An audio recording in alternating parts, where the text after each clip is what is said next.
The Uncle Sam machine. I assume that there exists a tactical game-playing computer at the Pentagon. They use it to develop long-range strategies, military diagrams, and large-scale policy directives. Let's call it the Uncle Sam machine. It works in secrecy, along with the rest of the classified sphere.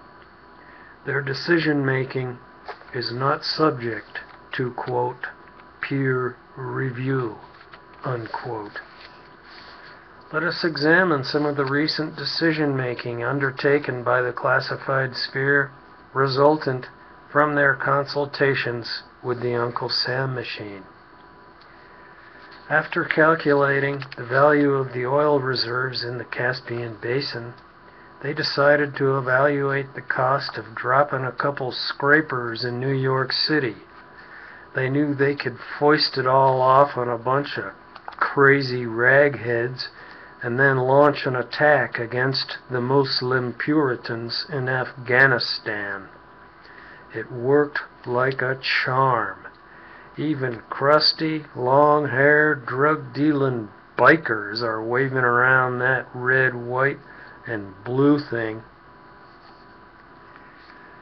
Meanwhile, the backroom boys contemplate the pipeline deals. The Uncle Sam machine has brought some of the major players in the airline industry to the brink of destruction. The reinsurance industry was shaken to its very foundations, and the global tourism industry was irreparably damaged. The whole economy of New York was sent into a tailspin, and the stock market took a huge hit. What were some of the other costs? And who, or what, came up with the brilliant idea that we should start using tactical nukes? Does the secret team want this behavior to become fashionable? As the surge of manufactured patriotism begins to subside in 2002, the Uncle Sam machine and his secret team are contemplating a new, additional war in Iraq, and another war in Iran. As the machinations whir and the calculations evolve, it may become clear to the game-playing masters that some additional manufactured patriotism will be required to wage the new war. I know just the equation that could work in this situation, says the Uncle Sam machine.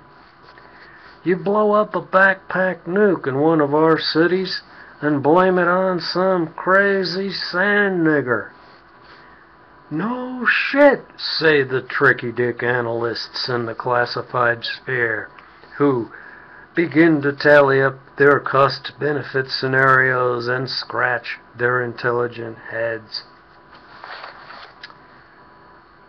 I don't seem to agree with some of the decision-making undertaken by the secret team. Number one, it won't be long before efficient energy cell technology is developed. The oil won't even be needed before long. Of course, when I wrote this, I didn't know about free energy. I didn't know they had that already. And I didn't know the 9/11 stunt was, in fact, a Pentagon operation. I guess I'll end right there. You can see some of the